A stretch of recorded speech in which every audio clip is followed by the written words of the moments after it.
Consul General, thank you for joining us today. How are you doing today? Well, very well, and it's great to see you again, Alex. Uh, yesterday was Canadian Thanksgiving, so this is a Oh, festive week. that's awesome. Happy Canadian Thanksgiving. Well, thank you, and feliz mes de la herencia hispana también, ¿no? That's right. That's right. So it's lots to celebrate this week, and lots of Canadians here for Canadian Thanksgiving, and lots of Hispanics here in Miami to celebrate Hispanic Heritage Month. So lots to celebrate this week. We have to be positive in a COVID context, right? Yes, I agree. I agree. So now I have to ask, what is a Canadian Thanksgiving comprised about? Well, it's not quite the same as American Thanksgiving, I would say. For us, the dinner is usually on a Sunday. It's just a Monday holiday. And of course, in many parts of Canada, it's the time where the trees are changing color. And I know in our family, that's what we used to do. We would drive to get together for dinner, but we would also drive to see the colors of the trees that are changing. And it's very much, I think, related to harvest, much more than perhaps here in the US, where it's connected to all sorts of other historical facts that are the case. But for us, it's the first holiday after Labor Day weekend. Often kids come home from school if they've been away. Families do get together and enjoy the last of the cool but still beautiful weather. Is there a traditional food? Oh, it's much like the food here. I know my mother was American, and so we used to celebrate both Thanksgivings, and it was pretty comparable. Oh, cool, cool. So let's start by getting to know you a little bit. So tell us about yourself.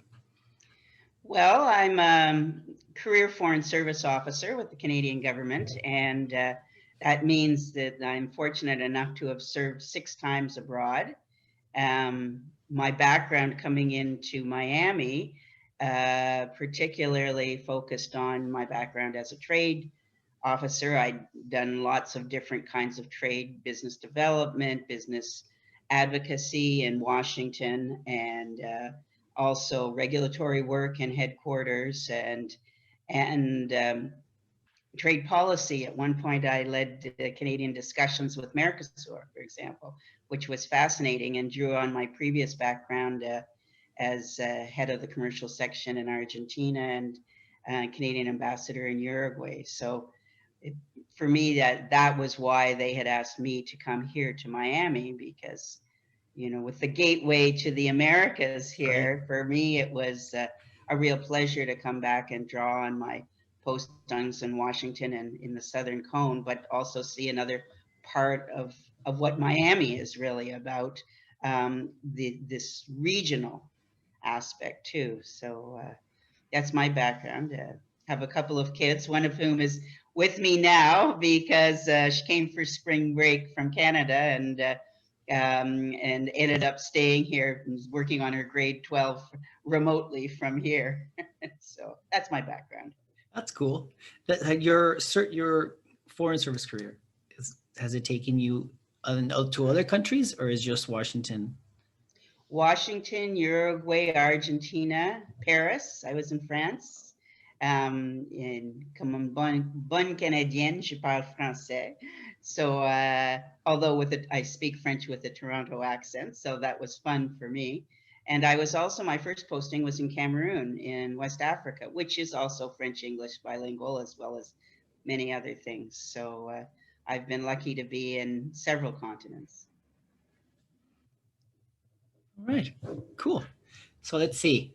So you are the Consul General, of course, of the Canadian office here in Miami. So what are the services, or what do you guys do from the office? Well, you're being very diplomatic about this, which is fitting, I guess. A lot of people are not really clear what consuls general, what does that mean, a consul general? The office is called a consulate general. My title is consul general. And but it's not a term that everybody is familiar with, so I get called counsel sometimes, or general sometimes. I like that one. General. I can call you general. And different countries handle this differently. Yes. For us, as is the case for all consulates, I think service to our citizens and permanent residents is a key element of what we are doing. Services to Canadians, it's the consular services and the commercial services to Canadian companies. We in Canada, we treat the consulates and consulates general as sort of little regional embassies. And so we have a full range of many services here. And in fact, in addition to our political and public affairs section, our commercial section, and our consular section, we also have people from our law enforcement, the RCMP, the Mounties, from customs, and from our citizenship and immigration office, not because we don't issue visas, not because of that, but just because immigration is such a key issue here in Miami and in Florida, that we want to be sure that we're speaking to people here and understanding what's going on and explaining what's going on in Canada. Plus, reflecting the reality of Florida more generally, we have almost 10% of the Canadian Armed Forces in the United States here in Florida. From NORAD group up in the Panhandle down to Giada South in Key West and over to MacDill and here in Southcom. So for us, we have quite an important Canadian footprint, and the Consulate General sort of brings that together. Although we run in parallel with the Canadian Armed Forces, they don't obviously report to me, even if I am a Consul General. You're gonna be my general now. Cool. So I have noticed through my time with the city doing international relations that each consulate, they have a range of similar duties, but they sometimes prioritize or focus their energy in certain things. Some are more trade, some are more cultural, some are just solely services to their citizens. With yours in particular, you have a very strong emphasis in trade. Well, that's right. And I think it's certainly my personal background, but I think it just reflects the huge relationship of the Canada and US. You know, we, on July 1st this year, which is actually Canada Day, we celebrated the USMCA coming into force, USMCA being the next generation of NAFTA, which we felt was very good to have it modernized and made more inclusive. And, you know, we have this fundamental relationship, which is so important to the economies of both Canada and the United States. And from our point of view, the fact that Canada has such an important footprint here in Florida is fundamental to the definition of our responsibilities.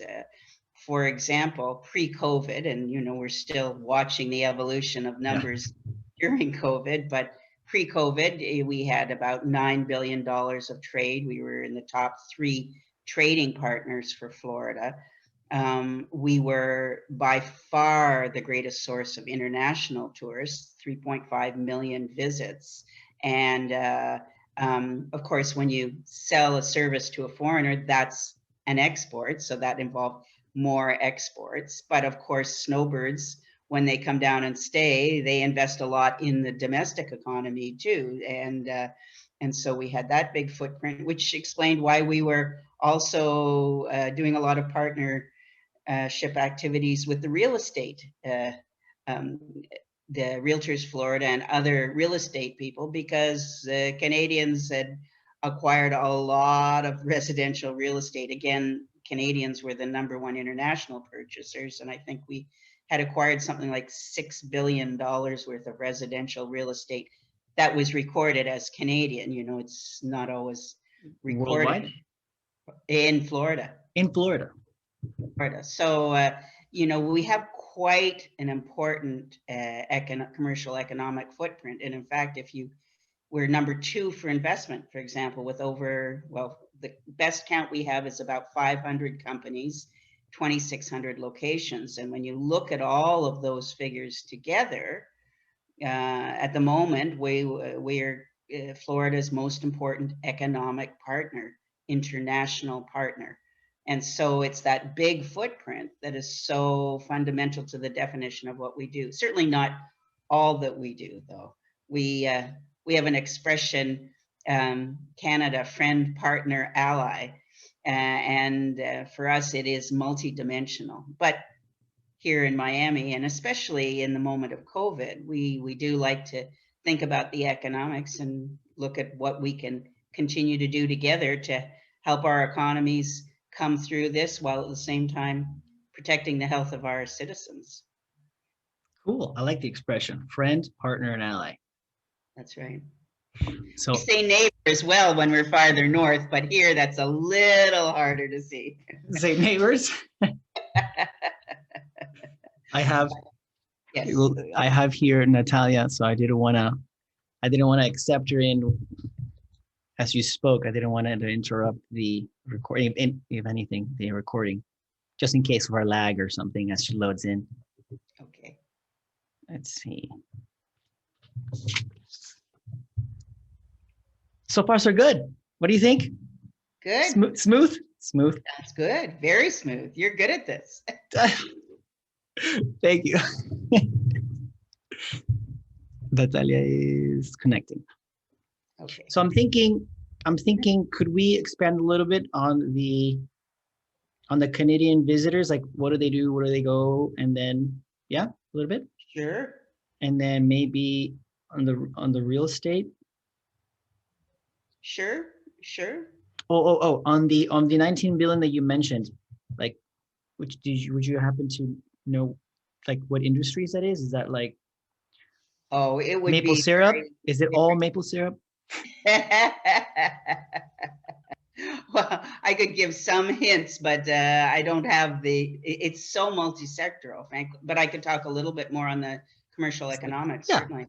Super. And then maybe a little bit more on the border, COVID, snowbirds, that kind of thing. Okay. Border. You said border snowbirds? Yeah. I know that several people, of course, want to talk about that. They're thinking about that, as we all are. But so that might be something people want to hear about a little bit more. Natalia, can you hear us? Because I see here you're still connecting. I don't know if you're fully connected. It says Natalia is connecting to audio. Yeah, I see that on mine as well. Well, I'm still recording. Okay, cool.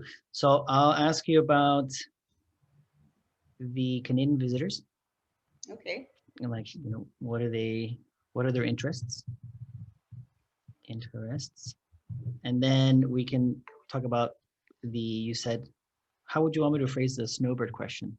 The snowbird is with the COVID thing. Just, or is it the same thing? A lot of people talk about, you could just say, you mentioned tourism, snowbirds. A lot of people talk about Canadian snowbirds. Okay. Tell me a little bit more about that. I can okay. go from there. And then, okay, we can just go ahead and continue. So tell me some more about the Canadian visitors. You said 3.5 million visitors to Florida. Sure. And it's 3.5 million visits. I don't want to overstate it because sometimes, I can come and go on a non-COVID year several times to go up to see my kids in Canada or that kind of thing. But Sure. Well, I think when we tend to talk both to Canadians and Americans, like a lot to visit Florida about what they're seeing, and Billy Talbert here in Miami. And I would say, like others, we have a lot of people going to Orlando. We have a lot of people coming through traditionally to a few days and then take a cruise. But the thing that people most often associate with Canadians are Canadian snowbirds. And I've spent winters in Canada. I know why there are Canadian snowbirds. And in fact, several times before I was posted here, I'd certainly come down as a Canadian with family, with friends, and I hadn't done, however, the snowbird effort, which is people come for several months. They can come for up to 6 months, and both by Canadian and American regulations. And so we do have communities of people here, especially in Broward, for example. There are a lot of Francophone Canadians who come down. We have a Canada Fest usually every February, March. And it's more in French than in English. And because we're a bilingual country, people feel so at home here in the winter. And of course, that's a major investment in the communities. And I'm sure that, I've already had conversations with people who are apprehensive about what the current closed border will do to that situation. From our perspective, of course, there is a closed border, but Canada and the US want to protect their citizens in this pandemic situation. But we also do permit essential travel, again, because the commercial relationship is so important. A lot of our goods go by truck. And for example, the truckers if you live up in a certain part of Ontario, you know how many trucks there are on the road, many of them coming from the US. That is still going on. Those are considered essential services. But also, there are other people who cross the border. For example, there are many nurses who live in Windsor in the Canadian side and work in Detroit on the American side. So those kind of essential services are going on. But I think the big question here is, in the winter, will the Canadian snowbirds come down? And of course, my crystal ball isn't any better really than anyone else's. But as I said, I've certainly been in Canada in the winter, and I'm sure there'll be a lot of people who would like to come down. And I understand from our friends in CBP that Canadians can fly down. And so so they can fly down to the US. So we'll see how this goes, but I remain hopeful that that many Canadians will be able to enjoy beautiful Florida winter as well.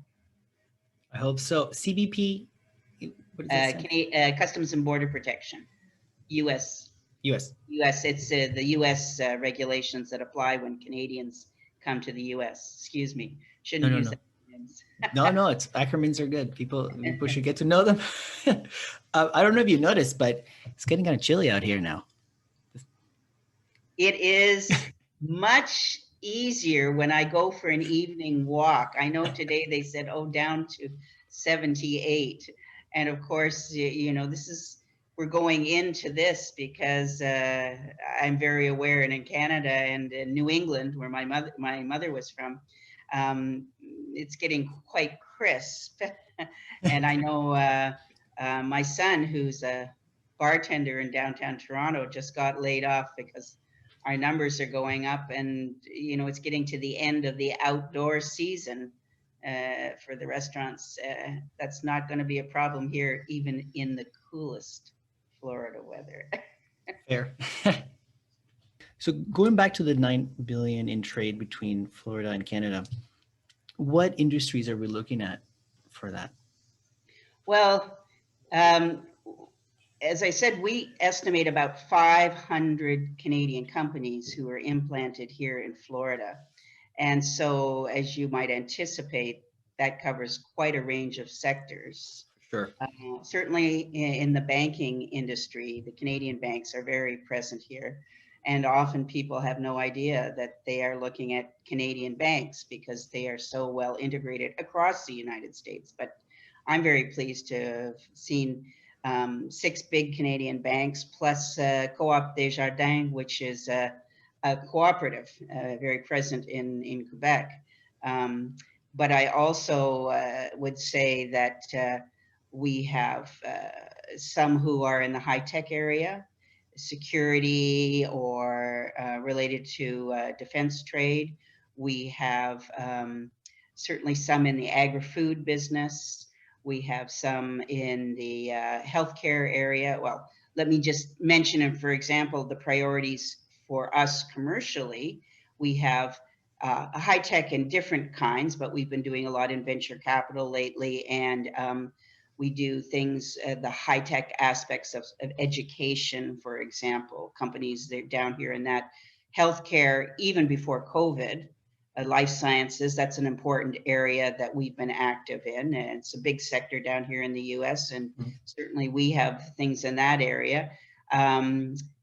Defense, and sometimes linked to aerospace. Again, that reflects very much Canadian high tech, but also defense is a big sector here in Florida. And with so many bases, which is why we have so many Canadian Armed Forces here. So that's a big sector here. We also do infrastructure.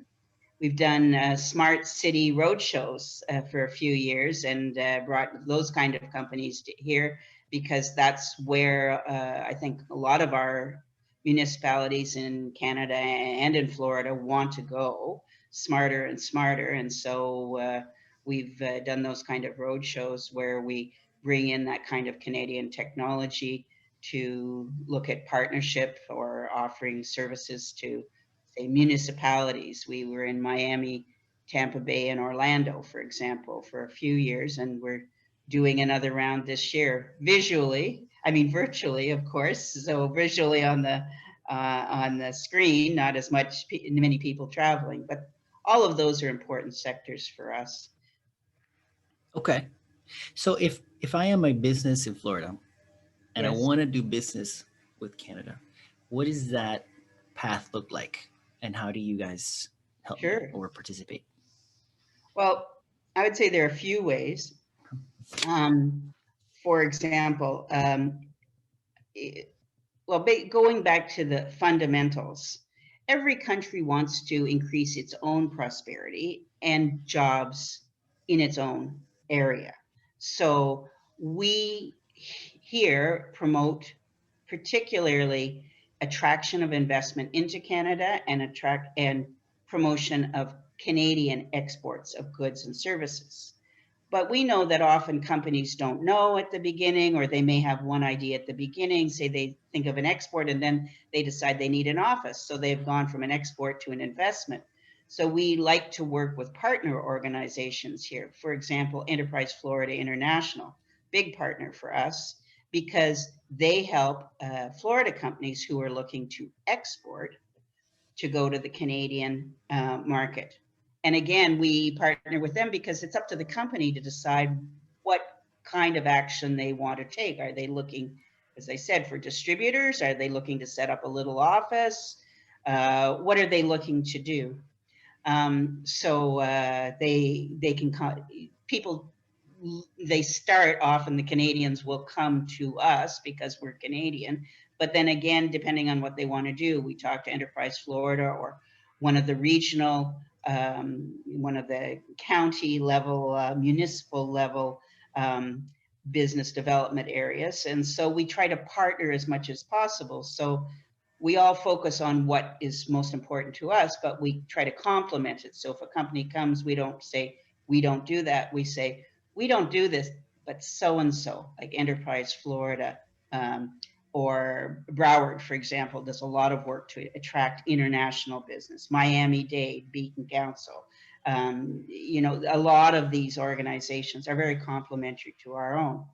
We also, for example, diversity, equity, and inclusion is a really important aspect of our work. And for example, last year, the National Gay and Lesbian Chamber of Commerce of the United States had a very big show in Tampa Bay. Lots of people attracted, including the Canadian Gay and Lesbian Chamber. And next year, it's planned to be in Fort Lauderdale.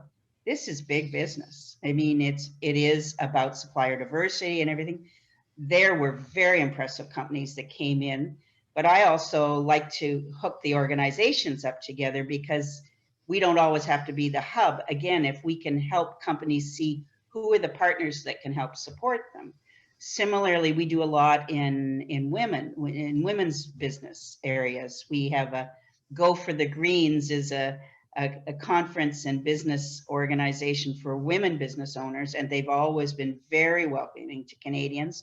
Have a big show in a conference and in Orlando every year. Well, this year they did it virtually with B2B and everything worked very well. We like to attract Canadians to the America's Food and Business Show here in Miami, for example, Okay. that's coming up in November. Okay. That's an important sector here in Miami, but we also emphasize to the Canadian companies, you can come here and look at South Florida, Caribbean, and Latin American business. Now they're coming here to sell, but that's also, again, connecting with who you can find coming to Miami as well as who lives in Miami. So there are lots of different ways that they can do this. A women's Organization of Women in International Trade, for example, big area where there are women in business connecting. And we like to, I did an event. One of the wonderful things that has come out of the COVID is we use Zoom, and we had people from Toronto, Montreal, Tampa Bay, Miami, Broward, all over from the Orlando, from the Organization of Women in International Trade, and then they can connect as well. So there's a lot of these organizations going on.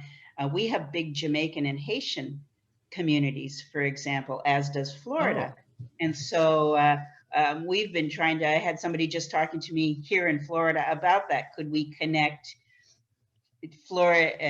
Jamaican Americans in Florida, Jamaicans in Jamaica, Jamaican Canadians, and see if we could do some business there? And again, Oh, that'd be cool. bottom line is, are the companies doing business? But there are all these different ways to connect.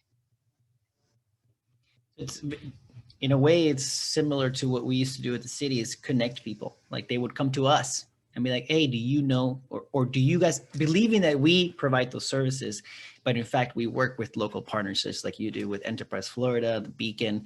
We have, at the city, we have the DDA, the Downtown Development Authority, and I'm sure there's a handful of other organizations. Exactly.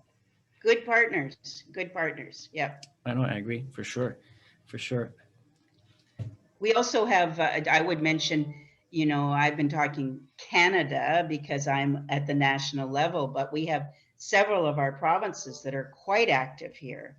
Province of Quebec, province of Ontario, come down. They have their own delegates who are responsible for this market. Nova Scotia, a smaller province on the East Coast, very active. It's actually a Nova Scotia company that owns TECO, the Tampa Energy Company. So we have many of the provincial level people also here working, again, to support the companies. And I think as we look towards,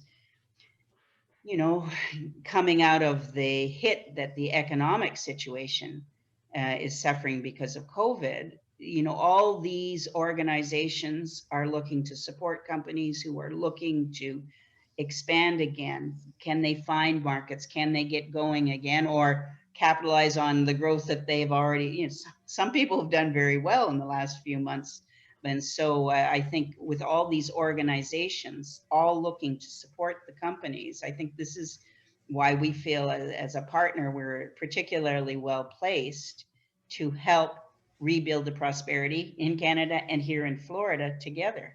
So for us, this is and we are looking to do that every way we can. We're even doing little seminars, for example, on what has the USMCA changed? How is it more inclusive? How is it more modern? It's got a very interesting digital chapter, for example. Well, what is that? And so we try to partner with different people here in Miami, but across the state and in Puerto Rico, to try to get that word out. And again, looking right now to really help rebuild economies.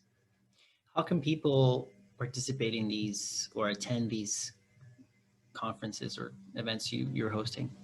Well, they can certainly come to our website, and I can give you that in writing afterwards if you want. But They can look at our website, they can look at the Canada website. They just have to Google Consulate General of Canada in Miami, and they'll see information on them. I'll put that in our show notes so people can also access, no problem. Good.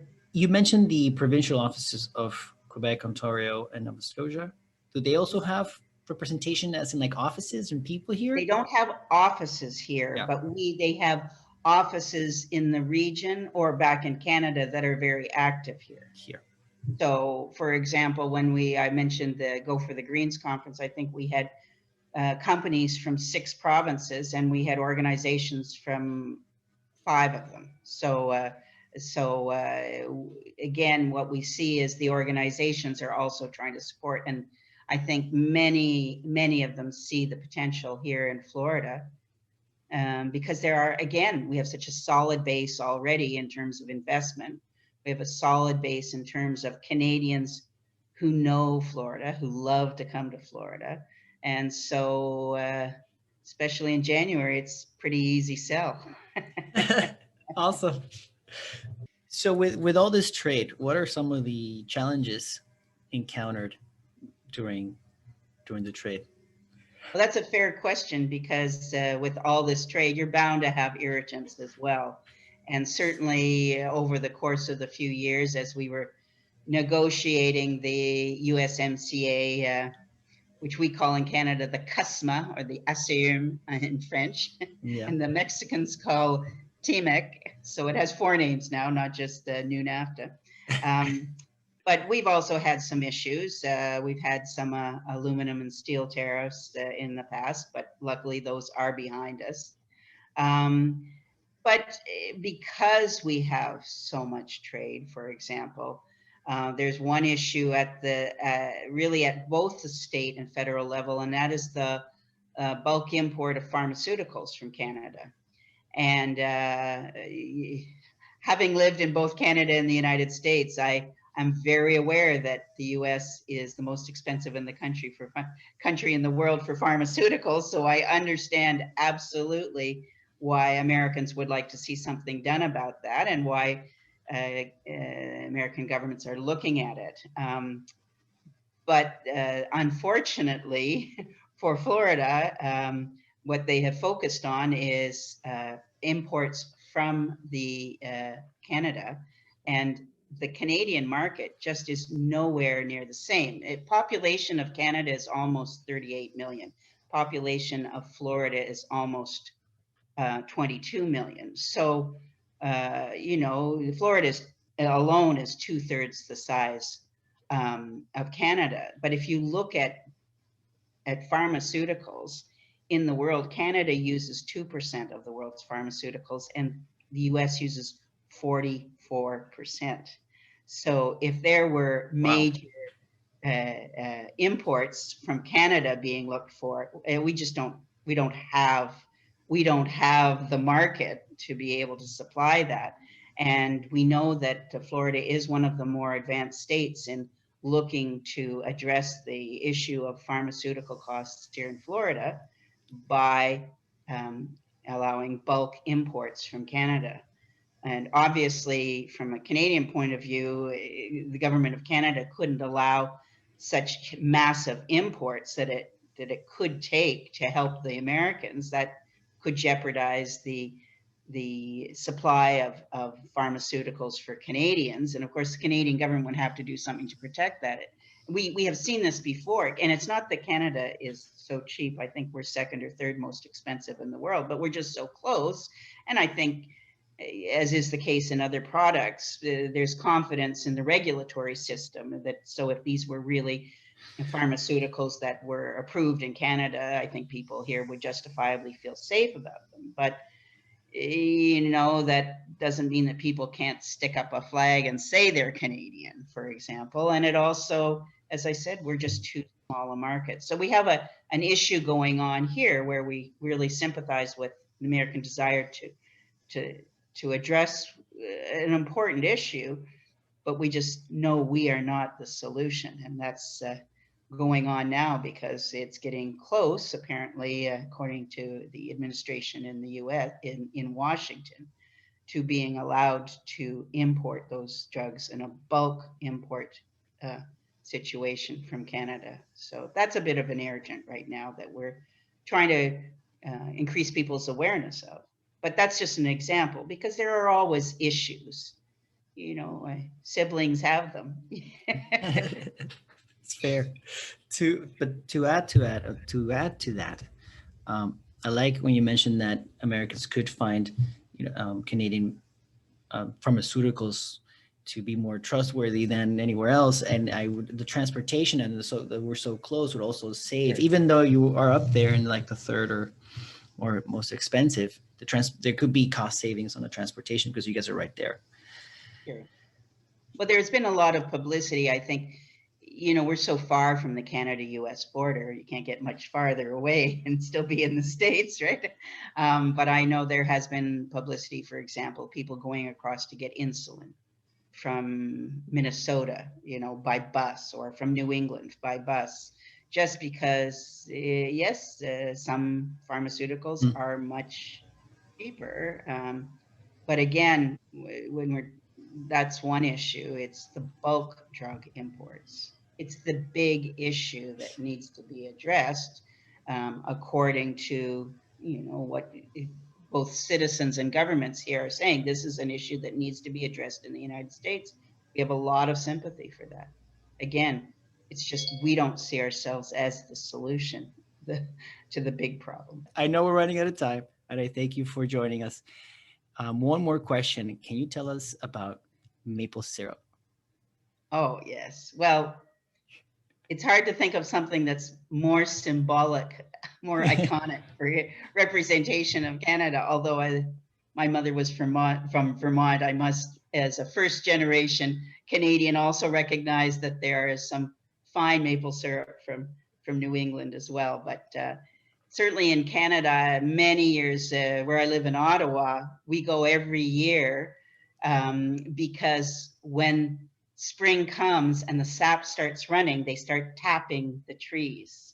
And you can go up to the big areas where they have a lot of maple trees, and they have these huge breakfasts with, of course, pancakes and maple syrup and Canadian bacon and everything. And kids get maple syrup on or like the sap coming out, and then it's boiling up, and they get it on little sticks and stuck in the ice that they can eat like lollipops. Oh, it's a big production in Canada. It really is. But it's also something that we like to do, is give people little maple leaves to signal that, because again, it's pretty hard to think of anything more iconically Canadian than a maple leaf. So maple syrup, that's all we eat here on our pancakes. When I went to visit you for the first time, when I left, you gave me a little That's little right. maple syrup glass jar with maple syrup inside. Well, there you go. See, so I hope you enjoyed it on your pancakes. I did. And I shared it with a friend that was joining me. Perfect.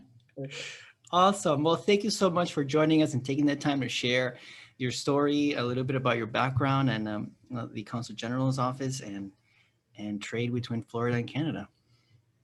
Well, it's such a dynamic place. I love being here, as they say, in the United States, as well as in Latin America and the Caribbean. It's a wonderful place to be. I've been very lucky to be posted in such a dynamic and diverse and fun place.